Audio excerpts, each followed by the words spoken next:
Ayan, ito yung ganap natin ngayong araw na to. Hello mga Ilongga! Punta tayo sa palengke. Welcome to the YouTube channel. I'm back. Ito po yung ganap natin ngayong araw. Pupunta po ako ng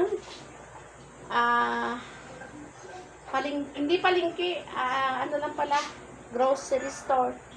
Pure Gold. May bibilihin lang po kami. Bye-bye!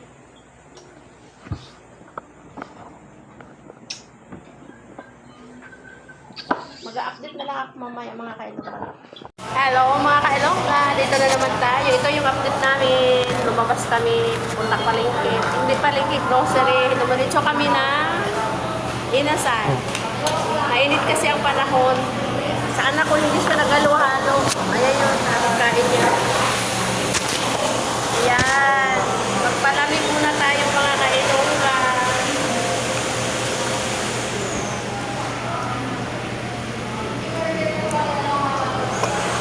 Ayan, pagkatapos namin kumain, dito na po kami sa bilihan ng plasticware. Halo-halo na po dito. Pinapabili kami ng asawa ko ng lagayan daw ng asukal at saka asin.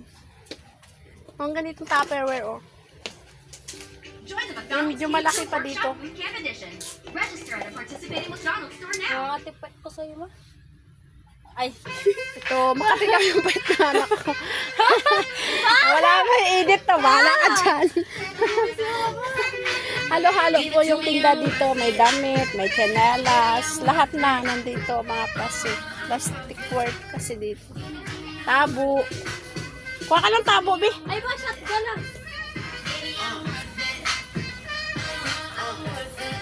Hindi po kami nakabili ng Tupperware na lagyan ng asukal at saka asin doon sa kabila. Ay nako, naglakad pa kami. Ang init-init. Wala pang dalang pahayong. Punta kami sa kabilang store.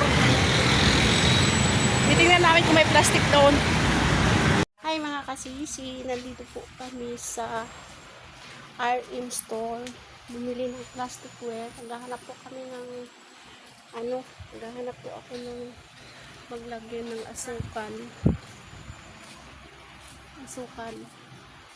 Pang 1 kilo. Wala po kami makita. Maliliit po. Ito mo mga kasisi, oh. Ito lang po, oh. Oh, wala po siyang malalaki.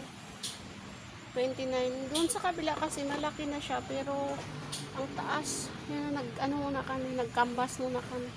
75. Nag-canvas muna kami ng ito rin o maliit. 40 plus, 44. Pero okay na rin to sa asukal, no? Maganda yung niya. Walang medyo malaki. Gusto ko yung medyo malaki. Pang 1 kilo. Ito po, pasok na kami ng grocery. Pure Gold. Konti lang yung pinamili namin. Budget lang ang pera.